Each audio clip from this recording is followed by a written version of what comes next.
একদিন বৌদ্ধ সন্ন্যাসীরা যাত্রা করছিল।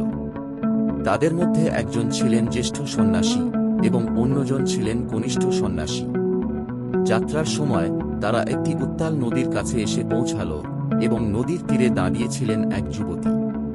নদী পার হয়ে ডুবে না গিয়ে সে কিভাবে ঠিক যে পারে যাবে সে সম্পর্কে সে স্পষ্টতই চিন্তিত ছিল।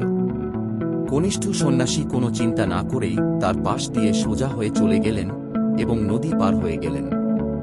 কিন্তু জ্যেষ্ঠ সন্ন্যাসী মেয়েটিকে তুলে নিয়ে নদী পার করে দিলেন। তিনি তাকে নামিয়ে দিলেন, তারা আলাদা হয়ে গেলেন এবং তারা যাত্রা চালিয়ে গেলেন।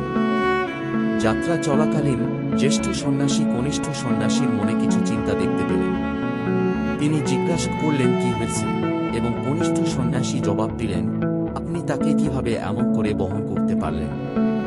আপনি জানেন আমরা মেয়েদের স্পর্শ করতে পারি না, এটি আমাদের জীবনযাত্রার বিরুদ্ধে। জ্যেষ্ঠ সন্ন্যাসী জবাব দিলেন, আমি মহিলাকে অনেক আগেই নদীর ধারে রেখে এসেছি। আপনি তাকে এখন কেন হয়ে চলেছেন?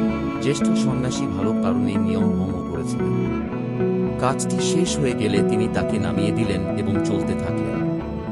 তিনি এ বিষয়ে আর কখনো চিন্তা করেননি। কিন্তু কনিষ্ঠ সন্ন্যাসী মেয়েটিকে স্পর্শ করেননি, তবে অতীতের ঘটনাটি নিয়ে প্রশ্ন তুলেছিলেন, যা আসলে অতীতের কর্ম ছিল। অতএব কনিষ্ঠ সন্ন্যাসী জ্যেষ্ঠ সন্ন্যাসী যা করেছিলেন তার বোঝা হিসাবে বয়ে চলেছিলেন। দেখুন, জীবনে অতীত অভিজ্ঞতা ভালো বা খারাপ শেখার কাজে লাগে, তার বাইরে আমাদের আর কিছু করার নেই। আর ঠিক এই বৌদ্ধ সন্ন্যাসীদের গল্পের মতো অতীত আমাদের উপর যে বোঝা চাপিয়েছে তা আমাদের ছেড়ে দেওয়া দরকার। ঘটেছে, শেষ হয়ে গেছে, এটা পরিবর্তন করা যায় না। আমরা কেবল এগিয়ে যেতে পারি এবং নিজের জন্য আরও আকর্ষণীয় ভবিষ্যৎ করতে পারি। অতীতে ঘটে যাওয়া কোনো ঘটনায় আপনি যদি আটকে থাকেন, যা আপনি যখনই মনে করবেন বা সেই সম্পর্কে চিন্তা করবেন তখন আপনাকে দুঃখ দেয়, তাহলে আপনি বারবার একই দুঃখ পাবেন। সুতরাং চিন্তা করা ছেড়ে দিন এবং অতীতকে ছেড়ে দিন, এবং এভাবে আপনি ভবিষ্যতের দিকে পুরোপুরি মনোযোগ দিতে পারবেন।